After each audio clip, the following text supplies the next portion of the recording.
What is going on, everyone? It is Super here, and I'm bringing you guys another MKX video, and today we're going to be talking a little bit about some pay to win, baby. Everybody loves paying to win, right? We're going to be talking about Combat Pack 2 and MKXL because this past weekend final round, I believe it was 19, happened, and it was actually the first major tournament in which MKXL was going to be live and all DLC characters were available to play. And I just want to talk a little bit about, each of the characters, how much of the characters were used, because a lot of people, when these characters came out, were just calling nerfs, nerf Triborg, nerf Alien, nerf Leatherface, just nerf Boraicho, just nerf, and nerf. And I want to talk a little bit about, just in case you guys didn't see it, sort of inform you guys on the character choices and the lack of, some of the DLC characters. But before that, I just want to say that the final round tournament, like as a viewer, was really exciting to watch.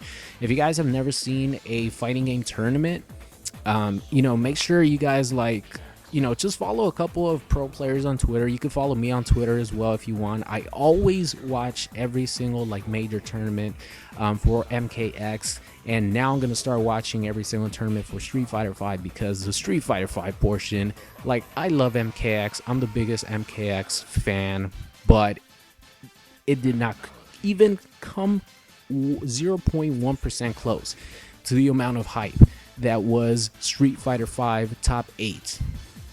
That shit was insane. I'm gonna leave a link in the description to the grand finals if you guys want to check it out on the Capcom Fighters. Man, Infiltration is a god. Of course, I'm gonna be making a separate video on Street Fighter 5 because I really want to take this game more seriously now after watching that. That's how good it was. But enough of Street Fighter 5 for today. Make sure you guys catch that video whenever I upload it. But let's talk a little bit about some of these Combat Pack 2 characters. So the number one complaint by every single person that bought Combat Pack 2 was nerf Triborg. Nerf Triborg, every variation. Smoke has a crazy invincible move that he recovers really quickly from. He has a crazy vortex. Cyrax has crazy bomb shit, like the video I uploaded, almost unblockable setups. Cyber Sub-Zero has the craziest corner game of all time. That's what people were saying. And Sector's up rockets, have amazing hit stun, and he's just really good overall as a character. And let me inform you guys that there were zero, I repeat, zero Triborgs in top 8 of final round. And I was actually shocked at how many people were not using Triborg. So no one was using Leatherface, by the way. Not a single person. And this was, I think, in Atlanta, Georgia. So a lot of the East Coast guys went, and a lot of the Midwest guys went as well. And, there were no Leatherfaces. I didn't see one Leatherface. I watched pretty much the entire tournament. There was one person using Cyrax, which was Forever King Jr. He made him look awesome. I really enjoyed those matches. But there was no Cyber Subs, no Smokes, no Sectors, and there was only one Boraicho, which was Forever King trying out some Drunken Master. Fucking crazy player. So obviously he could make Drunken Master work, but he had to switch in the later rounds. So those three characters, Triborg, all variations, Boraicho and Leatherface, were pretty much absent from the first major tournament, which was really shocking. But the one that did actually stand out as a amazing character was Alien.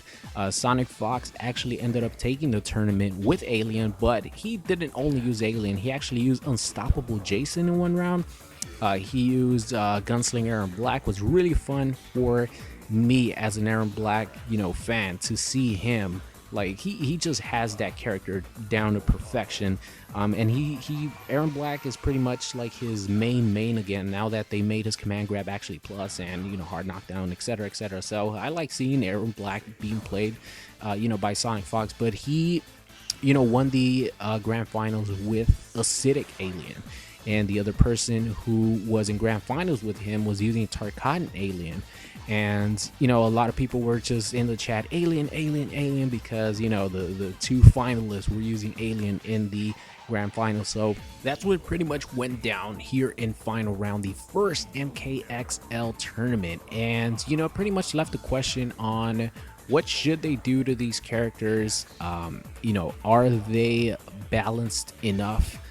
Because a DLC character did at the end of the day win the tournament, even though it wasn't like from start to finish. You know what I mean? It was multiple characters being used throughout the tournament, and this tournament was definitely not as bad as like when Tanya first came out. She was ridiculous, right? She had a you guys probably already know, but there was this tournament called CEO where in the top 8 of MKX there were literally 5 Tanyas, right?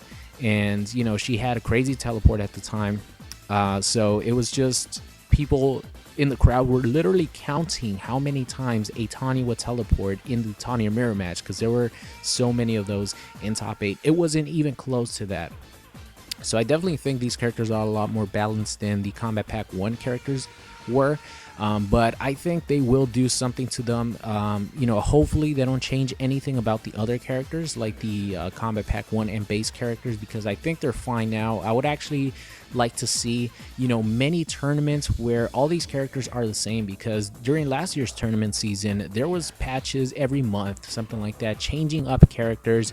And with MKXL out, I would really like to see maybe them do one more change to the KP2 characters and then just leave the game as it is, because as a viewer, I really like to see the characters being played at their best, right? So if the people who play each individual character, if their character changes every month, it's gonna change their game plan. It's gonna be a lot different. They might not be able to adjust as quickly when tournaments roll around. So hopefully they don't do anything too drastic to Combat Pack 2 characters, and hopefully they don't really change any of the other characters. But let me know what you guys think. Let me know if you guys think that they should nerf any of the KP2 characters. But that's gonna be it for me. I hope you enjoyed today's video, and I will see you guys next time.